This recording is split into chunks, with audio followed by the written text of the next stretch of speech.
سر جی میں گھر پر میرٹھ سے بات کر رہا ہوں۔ سر میرا کوشچن یہ تھا کہ ہم چار صحابہ کو کیوں نہیں مانتے؟ پہلا کوشچن جو کہ اہل سنت بھائی جو ہیں وہ بتاتے ہیں کہ صحابہ نے اسلام کے لیے بہت کچھ کیا۔ بسم اللہ الرحمن الرحیم۔ جی یہ جو پوچھا گیا سوال ہے یہ بہت ہی حساس مسئلہ ہے۔ اس کو اگر میں تفصیل میں جاؤں گا تو بھی ایک مشکل ہے، اور آپ کا جواب نہ دوں تب بھی ایک اور مسئلہ۔ جہاں تک بات یہ ہے ماننے اور نہ ماننے کی، تو بہت واضح اور روشن بات ہے کہ ہمارے نزدیک بعد از رسول اللہ جو اولویت اور افضلیت رکھنے والا موجود ہے وہ مولا امیر المومنین کا، جناب فاطمہ زہرا سلام اللہ علیہا، پنجتن پاک اور ائمہ اہل بیت کا ہے۔ پھر ان کے بعد ہم صحابہ کرام کو اور ازواج رسول کو، جناب زہرا کے بعد ازواج رسول کو ہم مقام دیتے ہیں اور ان کا احترام کرتے ہیں اور ان کی تعظیم کرتے ہیں۔ النبی اولی بالمؤمنین من انفسہم وازواجہ امہاتہم۔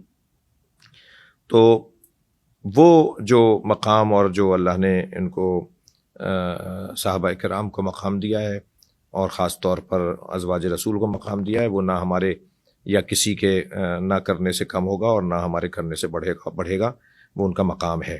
جہاں تک بات چند شخصیات کی ہے، چند افراد کی ہے کہ ان کو کیوں نہیں مانا جاتا، تو ایک طویل بحث ہے۔ کیونکہ فدق کا مسئلہ پیش آیا، کیونکہ احراق باب فاطمہ زہرا سلام اللہ علیہ کا مسئلہ پیش آیا۔ اب سے کچھ مدت پہلے تک کہا جاتا تھا کہ ایسا کچھ بھی نہیں ہوا، یہ گھڑی ہوئی باتیں۔ اب خود ایک بڑی تعداد محققین کی جو ہمارے برادران اہل سنت ہیں وہ کتابیں لکھ رہے ہیں، وہ اس کے اوپر تحقیق کر رہے ہیں، اور بہت ساری چیزیں سامنے آ رہی ہیں۔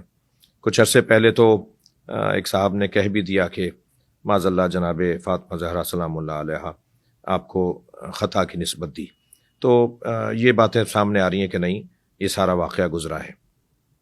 اور پھر امیر المومنین علی بن ابی طالب نے 6 مہینے تک بیعت نہیں کی، اور پھر گھر بلا کر حاکم وقت کو گلا و شکوہ کیا اور ناراضگی کا اظہار کیا۔ یہ ساری باتیں، اور پھر اس کے علاوہ بعض شخصیات کے لیے قرآن مجید، ایک صاحب کو میں نے ایک ٹی وی چینل پہ کہتے ہوئے سنا کہ جو باتیں آپ کرتے ہیں وہ روایات اور تاریخ میں ہیں، اور جو عظمت کی اور فضائل کی ہم بات کرتے ہیں وہ آیات قرآنی میں۔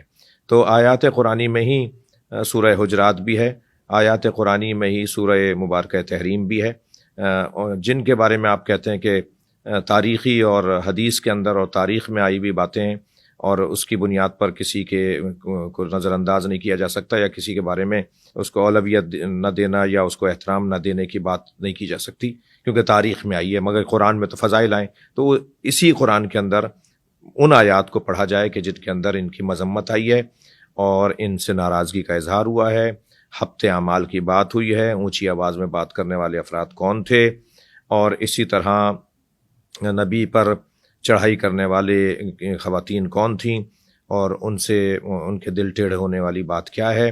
تو بہت روشن آپ کو بات کر رہا ہوں، وہ یہ کہ ہمارے نزدیک احترام اور احساس ہر اس چیز کا ہے، اور ہونا چاہیے جس کی نسبت نبی کے ساتھ ہے، وہ چاہے کوئی بھی ہو، وہ حتیٰ پتھر بھی ہو تو اس کا احترام اور تعظیم کرنی ہوگی۔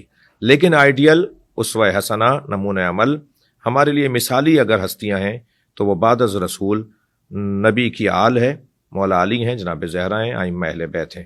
ہم احترام صحابہ کا کرتے ہیں اور اطاعت اہل بیت کی کرتے ہیں۔ یہ مختصر سا ہمارا